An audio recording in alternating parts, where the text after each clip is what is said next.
만나서 반갑습니다. 책 읽어주는 채널 별책 인사드립니다. 구독과 좋아요 부탁드리겠습니다. 오늘은 믿음의 마법 책에 대하여 일부 발췌하여 읽어드립니다. 저자는 마리폴레오, 출판사는 한국경제신문, 옮긴 이는 정민아입니다. 저자 마리폴레오는 오프라 윈프리가 인정한 차세대 선구자적인 사상가이자 화려한 수상 경력을 자랑하는 마리TV와 더 마리폴레오 팟캐스트의 진행자입니다. 전 세계적으로 수백만 명의 팬과 소통하고 있으며 강한 신념의 힘을 통해 개인의 내면에 있는 잠재력을 일깨우는 법을 알려줌으로써 개인의 성장과 꿈을 실현할 수 있도록 돕고 있습니다.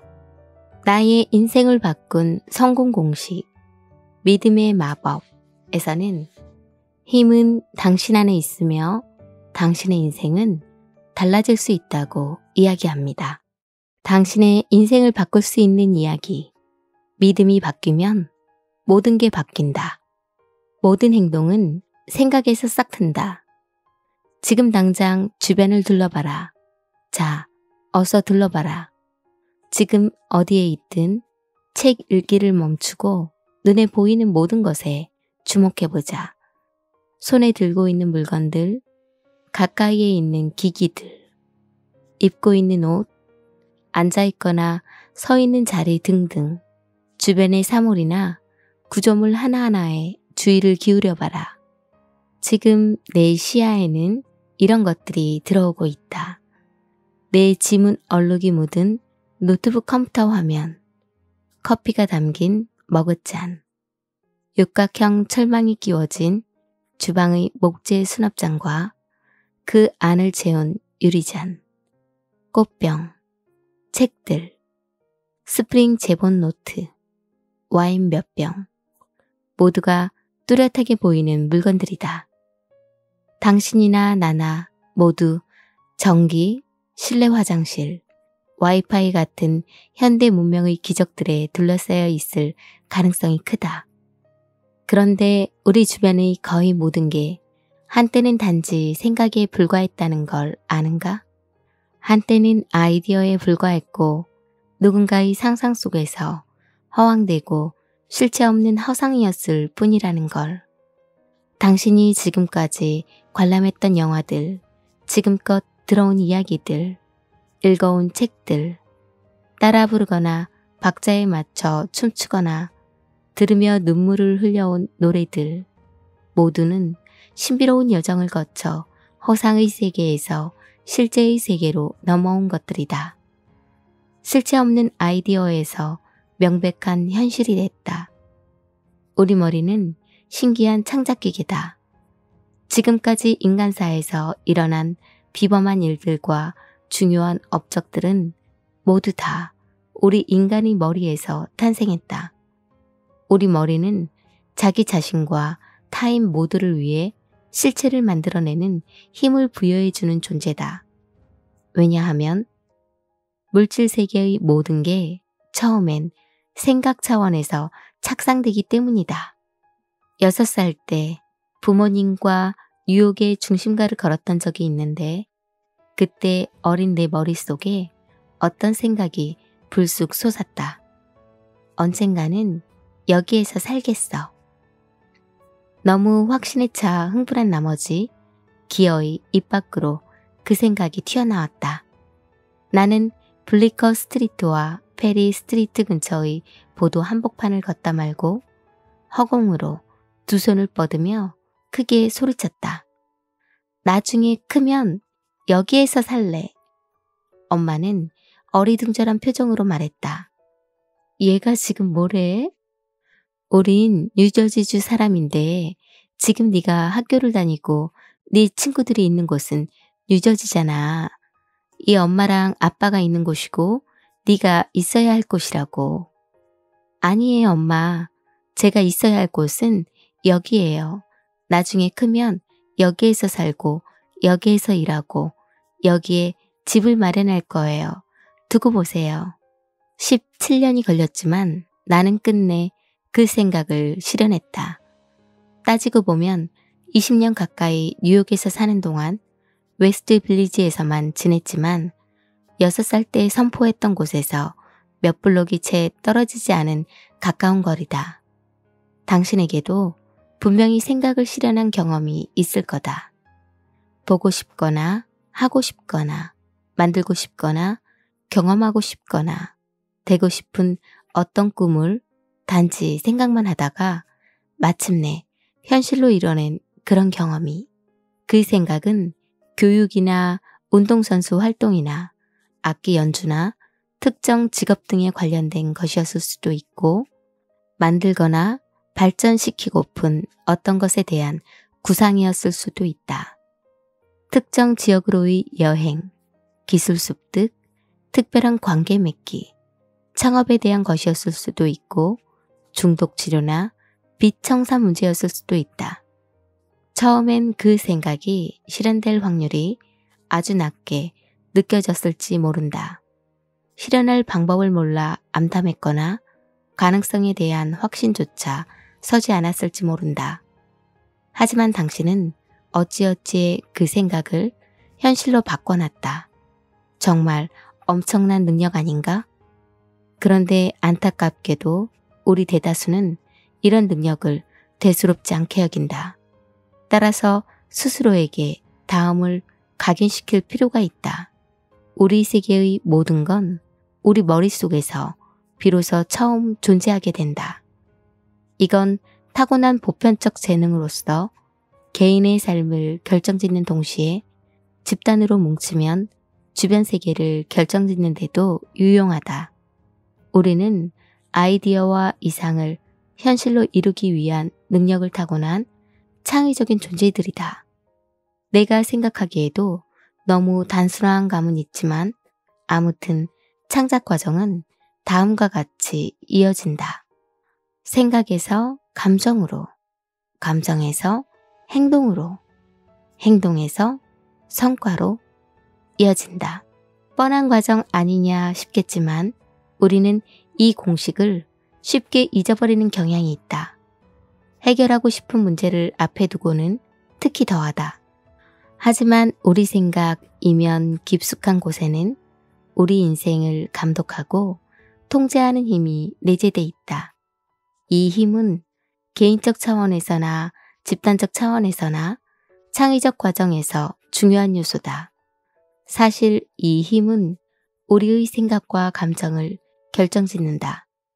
잠은 얼마나 잘지, 뭘 먹을지, 자신과 타인에게 어떤 말을 할지, 운동을 할지 말지의 여부와 한다면 얼마나 오래 할지, 시간과 에너지를 어디에 어떻게 쓸지 등등 우리 행동을 전방위에서 감독한다. 자존감과 우리 자신의 실질적 가치를 형성하기도 한다. 건강에 영향을 미치고 감정에 불을 당긴다.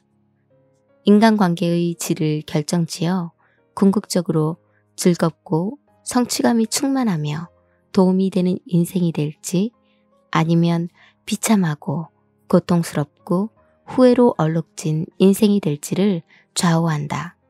우리가 취하는 모든 행동과 주변 세계를 해석해 대응하는 방식의 토대가 되기도 한다. 우리를 통제하는 이 힘은 바로 우리의 신념이다. 신념은 우리 삶을 지휘하는 숨은 대본이다. 열차가 딛고 달리는 철길처럼 우리의 신념은 우리가 어디로 가고 그 목적지에 어떻게 다다를지를 좌우한다. 그럼 확실한 개념 정리도 없이 무턱대고 얘기할 게 아니라 신념의 공통 정의부터 살펴보자. 신념이란 뭔가를 절대적으로 확신하는 거다. 의식적으로든 무의식적으로든 진실이라고 결론 내린 생각이다. 우리의 현실과 결과는 이런 신념을 뿌리로 삼는다. 따라서 우리의 창작 공식은 다음에 더 가깝다. 신념에서 생각으로, 생각에서 감정으로, 감정에서 행동으로, 행동에서 성과로. 어떤 경우든 문제를 해결하거나 꿈을 이루려면 가장 먼저 신념의 수준을 바꿔야 한다. 신념을 바꾸면 모든 게 바뀌기 때문이다. 신념을 따르는 신체. 밝혀진 바에 따르면 신념은 우리의 신체도 통제한다.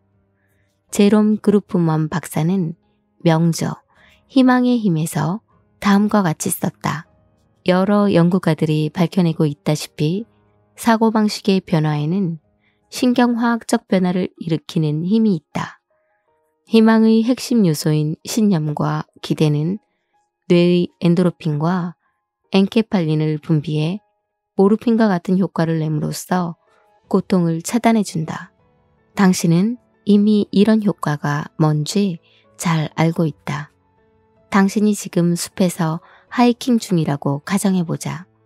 몇 미터 앞 길에서 뭔가 길고 거무스름한 S자 모양 형상이 얼핏 보인다. 그 순간 당신은 심장이 마구 뛰고 손바닥에 땀이 나면서 바짝 긴장한다. 뭐야? 저거 뱀 아니야?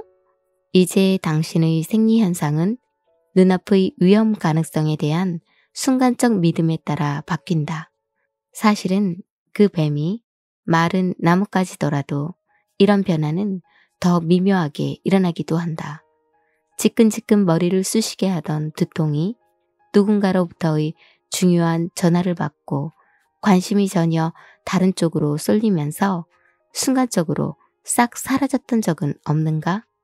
아니면 몸이 아팠는데 놓쳐서는 안 될 좋은 기회에 마지막으로 탑승에 기분이 들뜨면서 언제 아팠냐는 듯 감쪽같이 나았던 적은? 들어봐서 알 테지만 플라세보 효과라는 게 있다. 혹시 잘 모르는 독자를 위해 설명을 덧붙이자면 어떤 것, 가령 진통제 같은 것들이 회복에 도움을 줄 거라고 믿으면 단지 설탕으로 만든 알약이라도 믿음대로 진짜 회복 효과가 있다는 개념이다. 그럼 수술에도 플라세보 효과가 있을까? 잠깐 답하기 전에 이 얘기부터 들어보시라. 정형외과 의인 브루스 모슬리의 실험 얘기다. 모슬리는 평소 관절경 수술의 이점에 대해 회의적이던 차에 직접 실험해 보기로 작정하고는 과학계 연구에서의 황금 기준인 무작위 배정, 이중 맹건법, 위약, 대조금 비교 방식의 임상실험을 실시했다. 이 임상실험에서 일부 환자는 전면적인 무릎 수술을 받았지만 다른 그룹의 환자들은 가짜 수술을 받았다. 다시 말해 실제 수술 절차를 모두 거치되 무릎에 얕은 깊이의 절개 처치만 받은 후 치료 지침과 진통제를 받고 퇴원했다. 실험 결과 실제로 수술을 받은 환자의 3분의 1은 무릎 통증이 호전됐다. 그런데 실험자들을 깜짝 놀라게 한 부분은 따로 있었다. 가짜 수술을 받은 환자의 3분의 1도 통증이 호전됐던 거다. 실험 진행 중의 어느 시점에 이르자 가짜 수술을 받은 환자들이 진짜 수술을 받은 환자들보다 더 좋은 경과를 보이기도 했다. 비슷한 사례가 또 있다. 1962년에 규슈 의학저널에는 개온나무 잎에 과민증을 보이는 소년 13명을 대상으로 실시된 실험과 관련해 놀라운 결과가 게재됐다.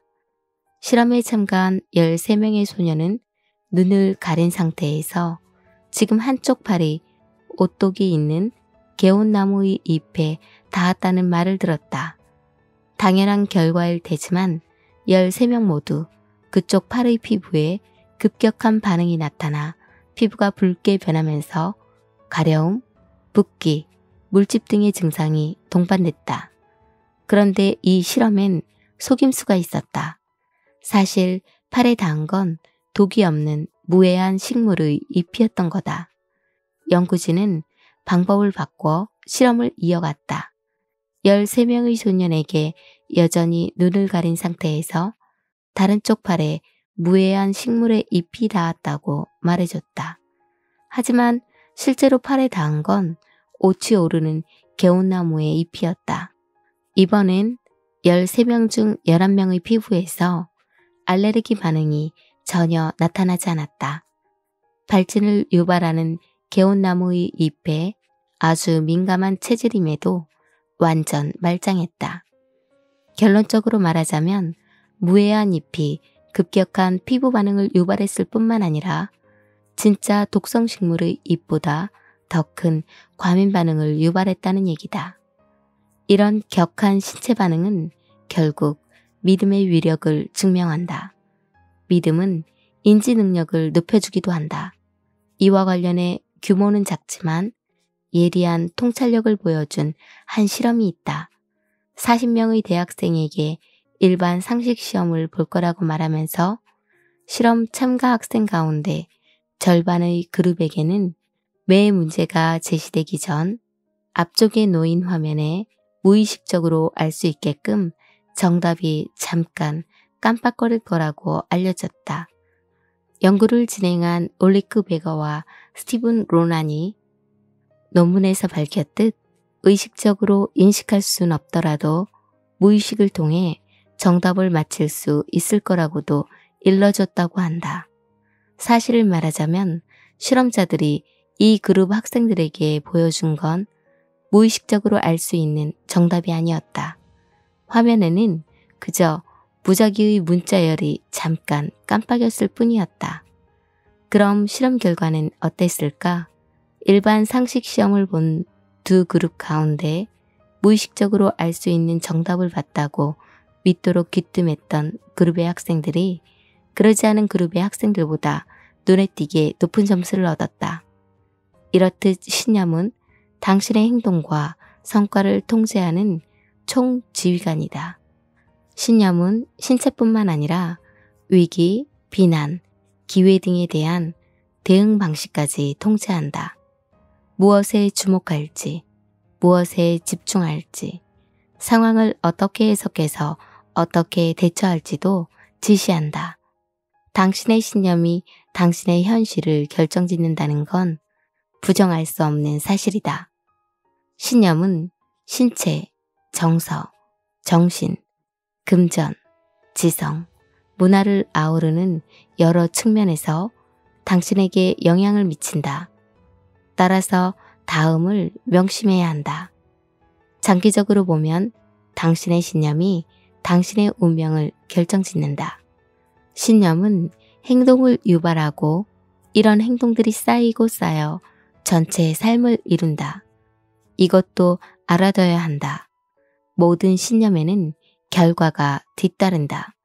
신념은 상처를 치유해 주기도 하고 상처를 입히기도 한다. 당신의 꿈을 응원해 주기도 하고 좌절시키기도 한다. 당신을 구속하기도 하고 해방하기도 한다. 중요한 건 무엇이 진실이냐가 아니라 무엇을 믿느냐다. 뭘 믿든 그 신념에 따라 반응하게 돼 있기 때문이다. 상투적으로 인용돼 식상하게 들릴지 몰라도 헨리 포드의 명언이 정말 맞긴 맞다. 할 수 있다고 생각하면 할 수 있고 할 수 없다고 생각하면 할 수 없다. 굳게 믿기만 하면 누구든 자신이 상상하는 걸 뭐든 다 할 수 있거나 이룰 수 있다는 얘기냐고 묻는다면 그건 아니다. 꾸준한 행동, 창의성, 노력도 필요하다. 그래도 이것 하나는 확실하다. 당신이 불가능한 일이라고 믿으면 결국 불가능한 일이 되고 만다.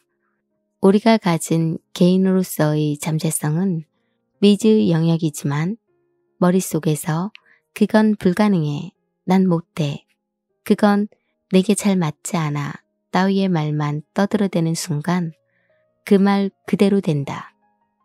그럴 땐 머릿속 뇌에게 입 닥치라고 명령해야 한다. 머리와 몸은 믿음을 따르게 돼 있다. 신념을 제한하면 성과도 제한될 수밖에 없다. 신념의 효과. 마바 콜린스는 교육계에서 전설적인 인물로 통한다.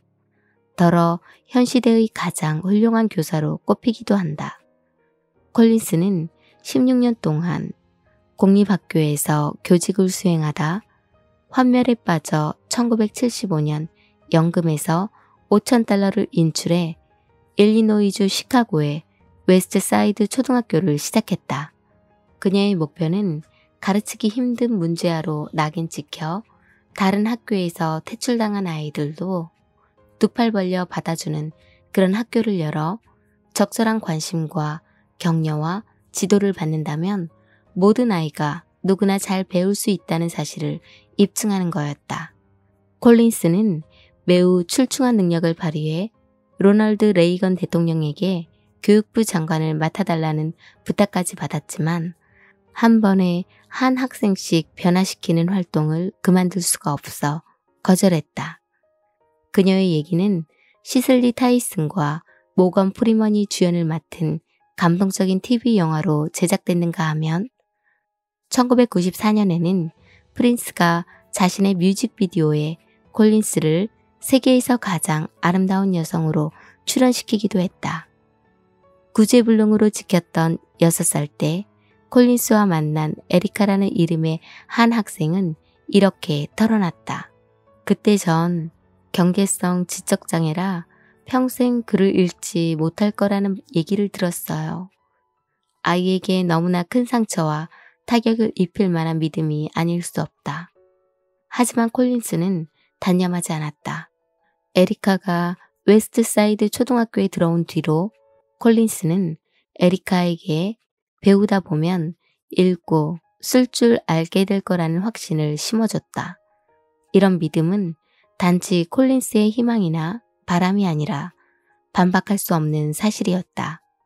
에리카에게 그녀 특유의 기강, 자존감, 불굴의 근면성을 불어넣어 준 것도 콜린스였다. 16여 년 후 CBS 방송의 시사 프로그램 60분이 콜린스와 그녀의 학생들을 소개하면서 밝혀졌듯 에리카는 그 무렵 실제로 글을 읽고 쓸 줄 알았다. 그것도 실력이 아주 뛰어나 얼마 전에는 노퍽 주립대학교를 졸업하기도 했다. 잠시만 차근차근 따져보자. 에리카가 평생 가도록 글을 읽거나 쓰지 못할 거라던 가르쳐봐야 배우질 못한다던 소위 전문가들의 그 말을 계속 믿었다면 그녀의 인생이 얼마나 달라졌을까? 그런 믿음이 에리카 가족의 정서와 가정경제에 상상도 못할 정도의 끔찍한 파장을 일으키지 않았을까? 이 점도 생각해보자. 콜린스의 굳건한 신념을 받아들이면서 남은 인생이 바뀐 학생들이 이 외에도 수천 명이나 된다. 아이들의 타고난 잠재성을 믿은 한 여성의 확신이 불러온 효과가 수많은 가족들에게 대대로 영구적인 영향을 미치는 거다. 이처럼 신념을 제한하는 것만으로도 비참하고 끔찍한 결과를 낳을 수 있다. 신념은 자존감과 성장 능력뿐 아니라 전 생애의 궤도와 사회에 의미 있는 기여를 할 능력에도 영향을 미친다. 왜냐하면 신념이 바뀌면 모든 게 바뀌기 때문이다. 우리는 이 말이 사실이라는 걸 직관적으로 알고 있다. 안 그런가? 신념은 우리가 잠재력을 최대한 발휘하면서 살아가도록 분발시키기도 하고 그러지 못하게 방해하기도 한다. 성패 여부는 물론이고 애초에 성공관부터 좌우한다. 미국에서 여성들에게 투표권이 부여된 사례도 수십 년에 걸쳐 굳은 신념에 따라 행동과 결의를 꿋꿋이 이어간 결과였다. 존 F 케네디 대통령과 나사 연구팀이 인간을 우주로 보내고 달 위를 걸을 기술을 개발해낼 수 있다고 믿었던 굳건한 신념 또한 불과 100년 전에만 해도 터무니없는 망상으로 여겼던 믿음이다. 신념은 모든 것의 출발점이다. 과학, 스포츠, 기업, 기술, 예술에 이르는 다양한 분야에서 지금까지 인간이 이뤄낸 획기적인 발견과 진보는 모두 신념에서 시작됐다. 신념이 우리 삶에 미치는 효과는 아무리 과장해도 지나치지 않다.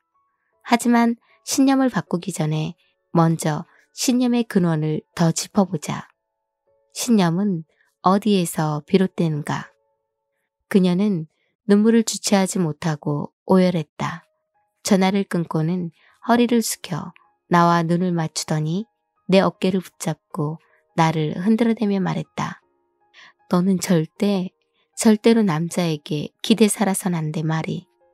스스로 돈을 벌어야 해. 네 손으로 직접 벌어서 써야 해. 나처럼 한심하게 살지는 마. 나와 같은 실수를 하면 안 돼. 알았지? 지금 내 처지를 좀 봐. 세월이 이렇게 흐르도록 아무것도 손에 쥔 게 없잖아. 아무것도.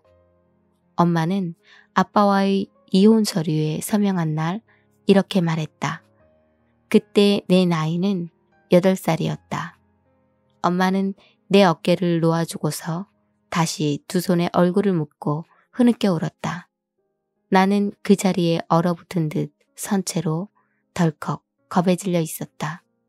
어떻게 하면 좋을지 막막한 데다 아빠를 다시는 못 보게 될까봐 초조했다. 이래저래 심란하고 불안했다. 어쩌다 이런 고통스러운 일이 생긴 걸까? 어떻게 하면 이 고통을 멈출 수 있을까? 내가 어떻게 해야 엄마의 눈물을 그치게 할 수 있을까? 문제가 잘 풀려서 아빠가 돌아오시도록 내가 할 수 있는 일은 없을까? 이런 일이 다시는 생기지 않게 할 방법은 없을까? 그래도 하나는 확실했다.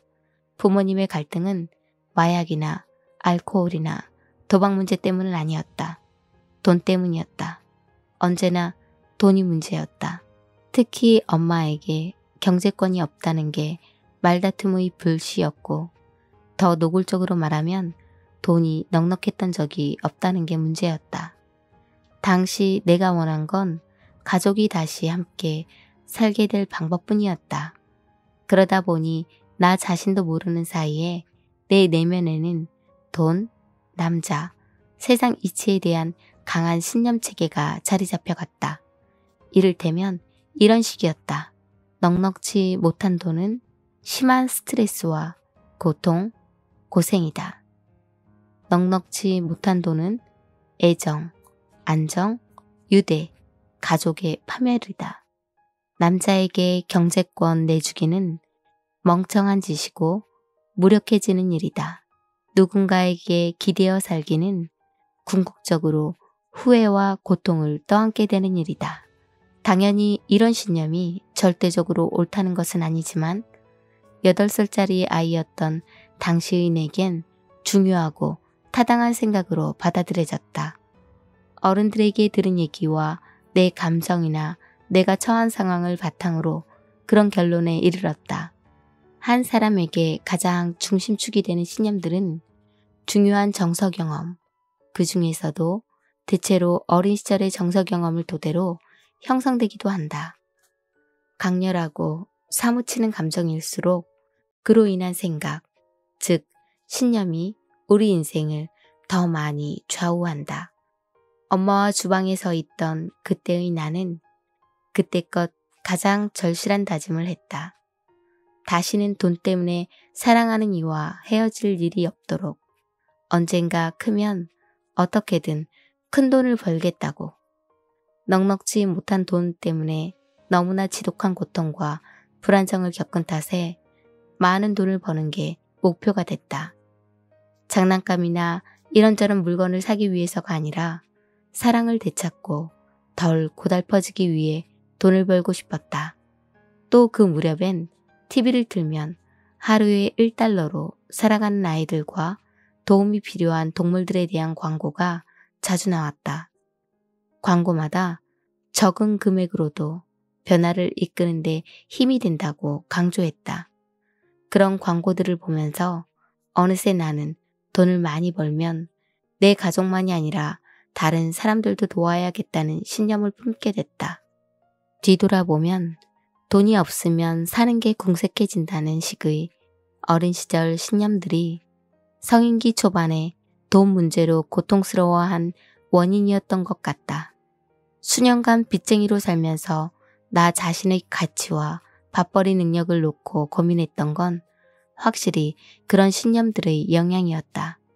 하지만 언젠가 이 문제를 해결해 남들에게도 베풀 만큼 많은 돈을 벌자는 다짐을 버리진 않았다.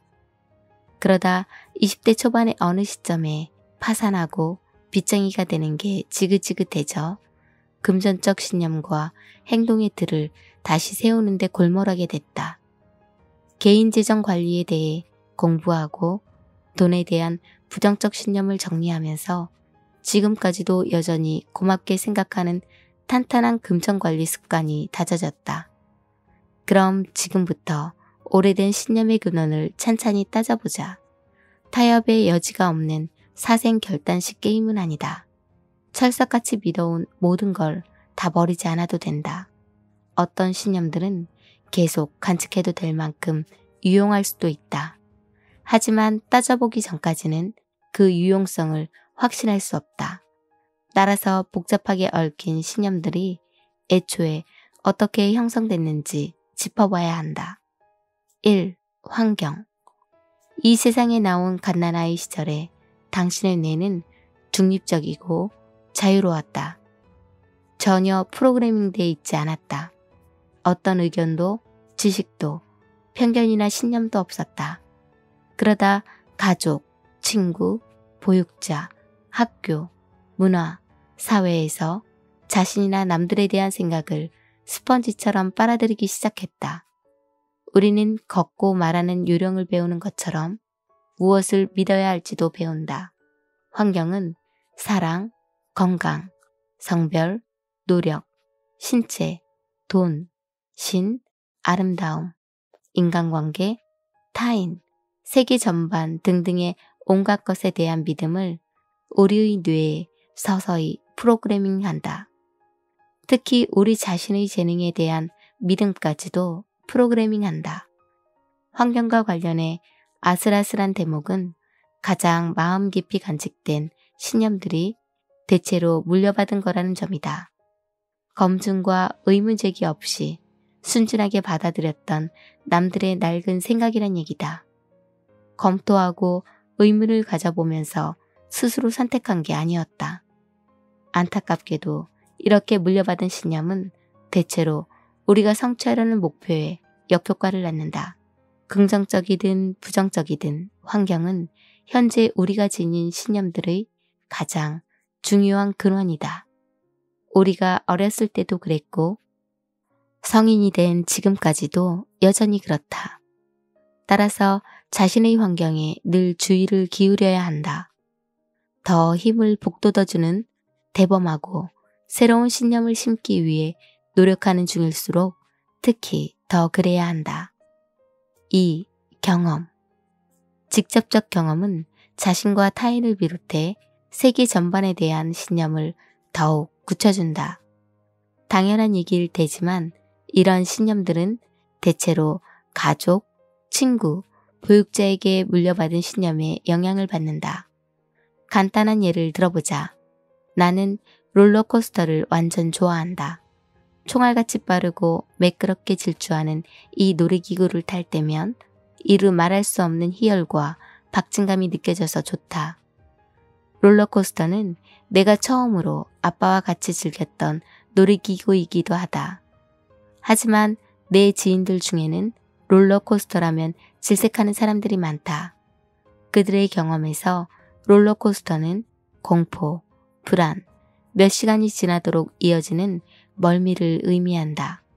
이렇게 직접적 경험은 긍정적이든 부정적이든 시간에 따라 쌓이고 쌓이면서 어느새 정체성, 자아감, 현실 생활과 관련된 더 강하고 뿌리 깊은 신념으로 자리 잡는다. 3. 증거. 증거 기반의 신념이란 과학자, 성직자, 연구사례, 의사, 교육기관, 작가, 매스컴, 사회 전반 등의 권위 있는 인물과 출처가 진실로 인정한 사상과 이념을 가리킨다. 하지만 기술, 과학, 문화가 진보하면서 우리가 진실이라고 믿는 것 역시 진보한다. 그에 따라 증거 기반의 신념은 시간이 지나면서 차츰 진전될 여지가 있으며 실제로도 진전되고 있다. 이건 우리가 개인으로서나 한 사회로서나 정말로 우리의 신념을 바꾸고 진전시킬 수 있음을 확실히 입증해 준다는 점에서 아주 반가운 소식이다. 명심해라. 인간은 한때 지구가 평평하고 마가린이 버터보다 더 좋으며 얼음 송곳으로 환자의 안구에 있는 전두엽을 제거하는 수술이 정신질환을 고쳐준다고 믿었다.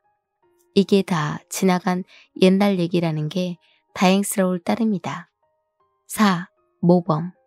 오프라 윈프리는 16살 때 TV에서 여성 앵커 바바라 월터스를 봤다. 그때 너무 깊이 감동하고 또 의욕을 자극받아 이렇게 혼잣말을 했다. 잘하면 나도 저렇게 될 수 있을지 몰라. 훗날 그녀는 이렇게 밝혔다. 방송인의 길로 들어서도록 문을 열어준 면에서는 그 어떤 여성보다도 그녀가 최고의 1등 공신이에요. 윈프리의 이 말은 월터스가 자신에게 방송계 진출을 추천해주면서 문을 열어줬다는 뜻이 아니다. 단지 TV에서 다른 여성의 활약을 지켜보는 것만으로도 윈프리의 의식 속에 가능성이 열렸고 윈프리의 성취 가능한 목표를 자각하게 됐다는 얘기다. 직접 눈으로 보지 않은 이상을 실현하기는 힘든 일이니까. 친밀한 주변인 외의 인물 중에서 롤 모델을 찾는 건 자신의 제한된 신념을 넘어서기 위한 가장 바람직하고 효과적인 방법이다. 현존 인물이든 이미 죽은 인물이든 유명 인사든 무명인이든 전기를 읽거나 영화를 보거나 인터뷰를 듣거나 아니면 그냥 당신 삶에서 만나게 되는 좋은 사람들을 더 주의 깊게 지켜보면서 당신의 의욕을 자극하는 모범을 찾아봐라. 5. 마음속으로 그려보기. 지켜보면서 의욕을 자극받을 만한 모범이 없는 경우도 있을 테지만 가능성을 믿기만 해도 평생을 바쳐 그 가능성을 실현하기 위해 매진할 수 있을 만큼 환한 불빛이 밝혀진다. 1954년 1마일 기록의 4분대 벽을 깬 육상선수 로저 베니스터가 좋은 귀감이다. 그때껏 그 목표를 이룬 사람은 전무했지만 그는 가슴속 깊이 해낼 수 있다고 믿으며 정말로 해냈고 그 뒤로 무수한 이들이 그의 전례를 따랐다. 마틴 루터킹 주니어 박사는 그때껏 존재하지 않았던 자유와 평등의 이상을 구체적으로 정의 내리며 대표적인 명연설 내게는 꿈이 있습니다 에서 다음과 같이 밝혔다. 내게는 꿈이 있습니다. 내 아이들이 언젠가는 피부색이 아니라 인격으로 평가받는 그런 나라에서 살아가길 꿈꿉니다. 킹 박사는 우리 문화에 영구히 이어질 변화를 일으켜 지금까지 수백만 명의 사람들이 그의 꿈을 이루기 위한 노력을 이어오고 있다. 마음속에 그린 신념은 또 다른 차원의 의식, 다시 말해 직관 혹은 내면의 목소리나 통찰력에서 움터나와 우리 가슴속의 타오르는 불빛 속에서 연마되는 것 아닐까? 신념이 집착의 경향을 띠는 이유. 원래 위의 5가지 근원 모두는 서로 얽히고 중복되고 상호작용하는 관계에 있다. 여기에 더해 서로를 보강해주는 경향도 있는데 따라서 신념을 개선하는데 주의 깊은 노력을 기울이지 않으면 약간의 문제가 생길 수 있다. 예를 들어 당신이 부모의 이혼을 겪은 뒤에 결혼 생활은 오래가지 못한다는 믿음을 갖게 됐다고 쳐보자. 이후에 당신은 자신이 이혼을 하면서 그 믿음이 더 굳어진다. 네, 이럴 줄 알았어. 결혼이라는 게 공들일 가치가 없다니까. 요즘엔 이런 식의 믿음을 진실인 양 굳혀줄 만한 증거들이 얼마든지 있다. 다음과 같은 일반적인 통계 수치만 봐도 그렇다. 첫 결혼의 30에서 50%가 이혼으로 파경을 맞고 있다. 이는 미국에서 대략 36초에 한 커플꼴로 이혼한다는 얘기다. 또 하루에 2,400여 건의 이혼이 발생하는 셈이며 일주일이면 16,800건, 1년이면 86만 7천 건에 해당된다. 당신은 가족과 친구들의 이혼 소식이나 미디어에 보도된 파격 얘기를 듣거나 전하면서 역시 결혼은 오래 못 간다는 믿음을 꾸준히 굳혀갈 가능성이 높다. 이 예는 신념에 대한 또 하나의 근본적 사실을 부각해준다. 우리 뇌는 기존의 믿음을 더욱 강화하는 경향이 있다는 거다. 이는 많은 증거를 통해 입증된 확증 편향이라는 현상이다. 확증 편향이란 간단히 말해 기존의 믿음을 뒷받침해 줄 만한 증거를 찾는 거다. 우리는 이미 알고 있는 사실을 확신하게 해주는 정보를 선별하는 한편 기존의 믿음에 의문을 던지는 정보는 외면한다. 앞에 든 예시에 대입해 말하자면 행복한 결혼 생활을 이어가는 커플도 있다는 그 어떤 증거를 보게 돼도 기존의 믿음과 일치하지 않는다는 이유로 바로 요행이나 거짓으로 일축하거나 아예 뇌리에 각인시키지도 않는다. 확증 편향은 우리 깊숙이, 정말로 깊숙이 자리 잡고 있다. 종교와 정치뿐 아니라 자아 정체성과 관련된 문제에서 특히 두드러진다. 이 점을 감안하면 여성의 생식권, 기후변화, 이민, 인종, 총기 규제 같은 주제를 놓고 사회적, 정치적, 사적 토론이 벌어질 때 금세 고성이 오가는 난타전으로 번지기 일쑤인 이유도 수긍이 간다. 내 경우만 해도 가족들과 이런 류의 토론에 끼어들면 어지간해선 순조롭게 대화가 이어지지 못한다. 확증 편향에 발동이 걸리면 아수라장이 벌어진다. 삿대질과 욕설이 오가며 분위기가 험악해지기 십상이다. 나중엔 웃으면서 화제를 바꾸는 식으로 마무리되긴 하지만 나 역시 종종 자신의 안전한 신념 속으로 더 깊이 숨어드는 것도 사실이다. 확증 편향을 완전히 밀쳐낼 수는 없겠지만 인식하고 있으면 도움이 된다. 우리 의식은 기존의 믿음을 더 강화하도록 설계되어 있음을 이해하고 있으면 열린 마음을 갖기 위해 최선을 다할 수 있다. 또한 그 과정에서 의식에게 정복당하기보다 의식을 정복하는 방향으로 한 발 더 나아가게 된다. 무엇보다도 다음의 사실을 잊지 말아야 한다. 모든 믿음은 선택이고 선택은 바꿀 수 있다. 그렇다. 믿음은 선택이다. 어떤 믿음이든 예외가 없다. 모든 믿음은 의식적으로든 무의식적으로든 학습되는 것이므로 고통, 불행, 고뇌를 일으키는 믿음들은 학습되지 않을 수도 있다. 놓아버릴 수 있다.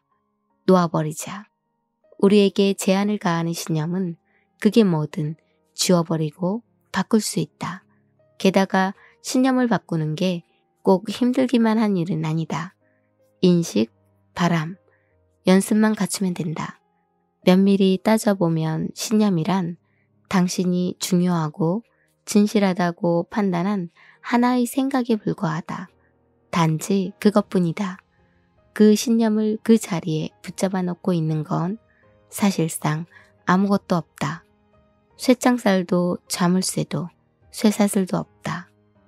의식에 떠오르는 다른 생각들과 다를 바 없이 의도적으로 몰아내기로 선택할 수 있다. 당신에게는 수동적 방관자에서 능동적 운명 창조자로 거듭나는 데 필요한 자질이 이미 갖춰져 있다. 그러니 당신이 선택한 믿음 중에 만족스럽지 못한 게 있다면 다시 선택해라. 다시 또다시 몇 번이고 다시 선택해라. 믿음의 굴레에서 풀려나기 위한 첫걸음은 그 믿음이 상처나 불행을 유발하는지 주목하는 거다. 당신이 생각하는 것을 의식하는 연습을 해보면서 어느 순간이든 당신에게는 그 생각을 계속해서 믿고 싶은지 아닌지를 결정할 권한이 있음을 떠올려라. 연구를 통해 입증했다시피 우리 뇌는 적응력이 매우 뛰어나다. 근육과 마찬가지로 뇌 역시 변하면 쓰면 쓸수록 강해진다. 과학계에서는 대체로 이런 특징을 가소성이라고 부른다. 여러 신경과학 연구에 따르면 우리는 새로운 신경망을 늘려 새로운 방식으로 생각하도록 뇌를 훈련시킬 수 있다. 뭐든 가장 반복적으로 가장 강한 감정으로 생각하면 그 생각은 강화된다. 물리적으로 그런 신경망을 더욱 강화하는 거다. 말 그대로 우리 뇌와 신경계가 믿게 할 수 있다. 어떤 생각이든 쓰거나 강화하지 않으면 차차 약해지다가 나중엔 사라진다. 물론 신경 경로를 영구적으로 변화시키려면 집중, 반복, 노력이 필요하다. 하지만 농담이 아니라 정말로 더 나은 삶을 위해 힘쓰는 차원에서 볼 때 뇌의 물리적 재연결보다 시간을 더 잘 활용할 방법이 또 있을까?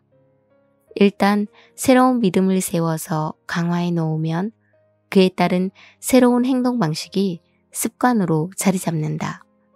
다시 말해 의식적인 노력을 덜 해도 더 좋은 결과가 뒤따른다는 얘기다. 여기에서의 원래 목표는 힘을 북돋는 신념을 강화하고 그러지 못하는 신념을 제거하는 거다. 하지만 이쯤에서 신이 날 만한 희소식 하나를 전하자면 셜록 홈스가 돼 머릿속에서 제잘되는 제약적인 신념을 샅샅이 찾아낼 필요는 없다.